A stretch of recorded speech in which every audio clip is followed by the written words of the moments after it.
December 17, 1944. The frozen mud of Western Germany crunches beneath Wehrmacht boots as Obergefreiter Klaus-Mueller stumbles forward, his hands raised high above his head. The morning mist clings to the Ardennes forest like a shroud, and the bitter cold cuts through his threadbare uniform with surgical precision. Behind him, the remnants of his panzer unit trudge in defeated silence, their faces hollow with exhaustion and disbelief. The sound of American engines rumbles through the trees, a mechanical symphony of abundance that seems to mock their desperate hunger. 36 hours without sleep, 48 hours without a proper meal. The Wehrmacht soldiers move like ghosts through the Belgian countryside, their eyes rimmed with the kind of fatigue that seeps into the bone marrow. Muller's vision blurs at the edges, and he struggles to maintain his footing on the ice-slicked ground. This is how wars end, he thinks. Not with the thunder of artillery, but with the quiet collapse of men who have pushed beyond the limits of human endurance. The American checkpoint emerges from the fog like a vision from another world. Warm light spills from makeshift shelters, and the smell of real coffee, not the ersatz mixture of roots and sawdust they have been drinking for months, drifts across the frozen air. A young GI, perhaps 20 years old, approaches with casual confidence. His uniform is clean, his boots are sturdy, and most shocking of all, his face carries the unmistakable mark of someone who has slept recently. He speaks in broken German, his voice friendly despite the circumstances. As Mueller and his comrades are processed into captivity, something extraordinary happens. The American sergeant, a man named Thompson from Ohio, reaches into his breast pocket and withdraws a small white pill. Without ceremony, without explanation, he places it on his tongue and swallows it with a swig from his canteen. Then he offers one to the soldier beside him, who accepts it with the same casual indifference one might show toward a piece of candy. The German prisoners exchange glances of profound confusion. In their army, such pills would be precious beyond measure, reserved for the most critical missions, hoarded like gold. Here, in this alien landscape of American abundance, soldiers consume them as routinely as breathing. To understand this moment of cultural collision, one must step back into the broader theater of pharmaceutical warfare that defined the Second World War. By 1944, both sides had discovered the military potential of synthetic stimulants, but their approaches reflected the fundamental differences between their societies and their industrial capabilities. The story begins in 1887, when Romanian chemist Lazar Edeleanu first synthesized amphetamine in his Berlin laboratory. For decades, the compound remained a scientific curiosity, its potential lying dormant in academic journals. Then, in 1929, American pharmacologist Gordon Alice rediscovered the drug while searching for a synthetic substitute for ephedrine. The timing could not have been more prophetic. The world was on the eve of a conflict that would demand superhuman endurance from its combatants. In 1932, the American pharmaceutical company Smith, Kline & French introduced Benzedrine as an over-the-counter inhaler for nasal congestion. The simple plastic tube contained strips of paper soaked in racemic amphetamine, marketed to housewives and office workers as a remedy for stuffed noses. By 1937, the company had developed Benzedrine sulfate tablets, prescribed for narcolepsy and what physicians then called psychoneuroses. The American consumer market embraced these little white pills with enthusiasm, purchasing millions of doses each year for everything from weight loss to enhanced concentration. Meanwhile, across the Atlantic, German scientists were pursuing their own experiments with synthetic stimulants. In 1938, the Temmler Pharmaceutical Company in Berlin began mass-producing Pervitin, a methamphetamine-based drug that was even more potent than its American counterpart. The German military quickly recognized its potential, and by 1940, Pervitin tablets were being distributed to Wehrmacht troops with official blessing. The drug allowed soldiers to march for days without sleep, fight with enhanced aggression, and ignore pain that would normally incapacitate them. But here lay the crucial difference.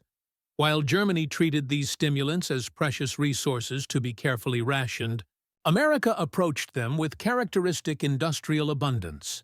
When the United States entered the war in December 1941, American pharmaceutical companies were already producing amphetamines by the millions. The transition from civilian to military use was seamless, reflecting a society that had grown comfortable with the idea of better living through chemistry. General Dwight D. Eisenhower, preparing for the D-Day landings in 1944, ordered the production of 500,000 Benzedrine tablets for the invasion forces. This was not the desperate measure of an army pushed to its limits, but a calculated decision to give American troops every possible advantage.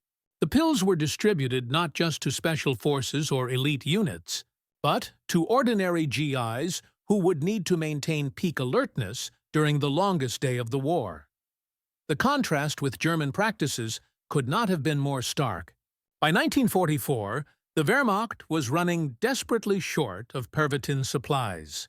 Their pharmaceutical industry, crippled by Allied bombing and starved of raw materials, could barely meet the demand for basic medical supplies, let alone luxury items like stimulants. German soldiers who had grown dependent on methamphetamines found themselves fighting withdrawal symptoms alongside enemy bullets, for the German prisoners witnessing American GIs casually consuming Benzedrine tablets.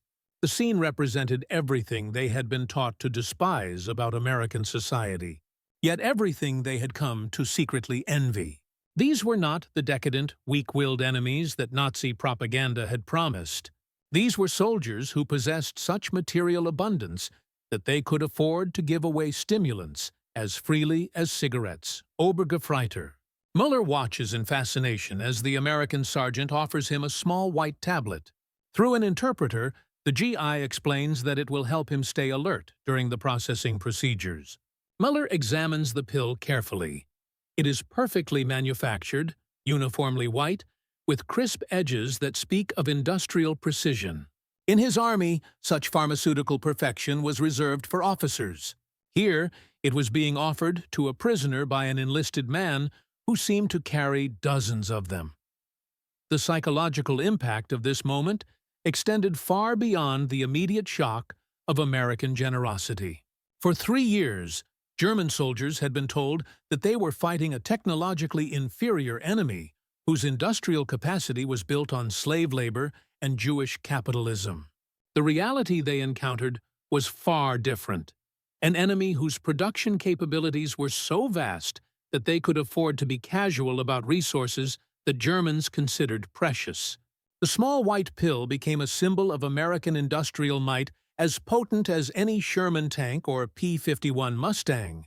It represented a society that had solved the problem of mass production so thoroughly that it could distribute enhancement drugs to common soldiers without a second thought. More than that, it represented a philosophical approach to warfare that prioritized the welfare of individual soldiers over abstract concepts of racial superiority or national destiny. As word of American pharmaceutical abundance spread through the prisoner of war camps, it sparked intense debates among captured German soldiers. Some dismissed it as evidence of American dependence on artificial stimulants, proof that the enemy lacked the natural vigor of Aryan warriors. But others recognized it for what it truly was: evidence of a society that possessed the technical sophistication and industrial capacity to enhance human performance on a massive scale. The medical officers among the German prisoners were particularly struck by what they observed. They had been trained to view Pervitin as a specialized tool, to be used sparingly and only in the most desperate circumstances. The American approach seemed almost wasteful in its generosity. Pills distributed not just to combat troops, but to clerks, drivers, and support personnel who needed to maintain alertness during long shifts. Dr. Heinrich Weber, A Wehrmacht medical officer captured during the Battle of the Bulge later wrote about his amazement at American pharmaceutical practices. They treated these stimulants as we might treat aspirin, he observed in his prison diary. There was no sense of scarcity, no careful rationing, no forms to fill out or permissions to seek. A soldier who felt tired could simply request a pill, and it would be provided without question. This casual abundance extended beyond stimulants to every aspect of American military logistics. German prisoners marveled at mess halls where soldiers could return for second helpings, at medical stations stocked with supplies that would outfit an entire German field hospital, at mechanics who discarded engine parts that German counterparts would have spent hours attempting to repair. The small white pill became a metaphor for everything that separated American democracy from Nazi totalitarianism. In Hitler's Germany, scarcity was used as a tool of control. Rationing created dependency, and dependency ensured obedience. Citizens competed for limited resources, fighting each other for the privilege of serving the state. The American system seemed to operate on entirely different principles, where abundance was shared rather than hoarded, where individual welfare was prioritized over collective sacrifice. But the deeper shock for German observers was not just the material abundance, but the philosophical implications of how Americans used their technology.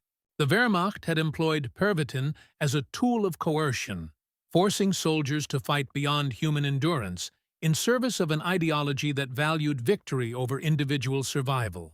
American forces used Benzedrine as a tool of protection, helping soldiers maintain the alertness needed to return home safely to their families. This distinction reflected fundamental differences in how the two societies viewed the relationship between the individual and the state. Nazi ideology demanded that citizens sacrifice themselves for abstract concepts of racial purity and national greatness. American democracy, for all its flaws and contradictions, operated on the principle that government existed to serve individual citizens, not the other way around. The German prisoners experienced this difference viscerally during their months in American custody. They received medical care that exceeded what many of them had received as free citizens in Nazi Germany. They were fed better than they had been fed as soldiers in the Wehrmacht. Most shocking of all, they were treated with a basic respect for human dignity that their own officers had rarely shown to subordinates. The small white pill that had seemed so insignificant in that first encounter became a powerful symbol of these larger truths. It represented not just American industrial capacity, but American values, the belief that individual human beings deserve to be enhanced and protected rather than used up and discarded. As the war drew to its inevitable conclusion, many German soldiers began to understand that they had been fighting not just a militarily superior enemy, but a philosophically superior system. The casual distribution of stimulants was merely one manifestation of a society that had learned to harness technology for human flourishing rather than human destruction. The irony was profound. Nazi ideology had promised to create a master race through genetic purity and social discipline. Yet it was American democracy, with all its racial contradictions and social inequalities, that had actually succeeded in enhancing human capability through industrial innovation and pharmaceutical advancement. The Übermensch that Hitler had dreamed of creating through breeding programs and political indoctrination, the Americans had achieved through chemistry and mass production. In the end, the war was won not just by superior numbers or better weapons, but by superior systems of organization and production. The same industrial capacity that could produce 500,000 Benzedrine tablets for a single military operation could also produce the ships, planes, and tanks needed to project power across 2 oceans simultaneously. The same philosophical commitment to individual welfare that led to casual distribution of stimulants also motivated the development of better body armor, more effective medical treatment, and safer transportation. The small white pill, passed from an American sergeant to a German prisoner on a frozen morning in December 1944, represented all of these larger truths compressed into a single moment of human contact. It was a gesture of casual generosity that revealed the depths of American abundance, a technological marvel that demonstrated American innovation, and a symbol of democratic values that prioritized human dignity over abstract ideology. For Obergefreiter Klaus-Mueller, swallowing that pill was more than just accepting a stimulant. It was his first taste of a different way of organizing human society, one where technology served humanity rather than the other way around. The alertness it provided allowed him to stay awake during the long hours of processing and interrogation, but its deeper effect was to open his mind to possibilities he had never imagined under the Nazi system. Years later, as a citizen of the rebuilt Federal Republic of Germany, Mueller would often reflect on that moment in the Belgian forest. The pill itself had been just amphetamine sulfate, no different chemically from the Pervitin he had occasionally received as a Wehrmacht soldier. But the context in which it was offered, freely, generously, without expectation of gratitude or submission, had represented everything that was different about American democracy. The lesson was not lost on the generation of Germans who rebuilt their country from the ashes of the Third Reich. They had learned that true strength came not from ideology or racial superiority, but from systems that enhanced human capability while respecting human dignity. The Federal Republic they created reflected these lessons, building a society based on abundance rather than scarcity, cooperation rather than competition, and individual freedom rather than state control. The small white pill, so casually distributed on that December morning in 1944, had carried within it the seeds of a new world order. It represented the triumph of democratic capitalism over fascist totalitarianism, of inclusive abundance over exclusive scarcity, of human dignity over abstract ideology. In the end, it was not the master race that inherited the earth, but the society that had learned to make its citizens more than human, through the simple expedient of treating them as fully human in the first place. The pharmaceutical revolution that began with Benzedrine tablets in World War II continues to this day, as democratic societies wrestle with questions of human enhancement, performance optimization, and the proper relationship between technology and human flourishing. The principles established in that frozen forest in Belgium, that enhancement should serve the individual rather than the state, that abundance should be shared rather than hoarded, that human dignity should be preserved even in the pursuit of superhuman capability, remain as relevant today as they were in 1944, in the quiet of the morning mist, as German prisoners and American soldiers shared a moment of common humanity over a simple white pill. The future was being written. It was a future where the highest human achievements would come not from genetic manipulation or ideological indoctrination, but from the patient work of building societies that treated all their citizens as worthy of enhancement, protection, and respect. The pill dissolved on Klaus-Mueller's tongue, but its implications would resonate through the decades, a tiny symbol of a truth too large for any single moment to contain. That in the end, it is not superior races that triumph, but superior systems, systems that recognize the infinite worth of every individual human being and organize themselves accordingly.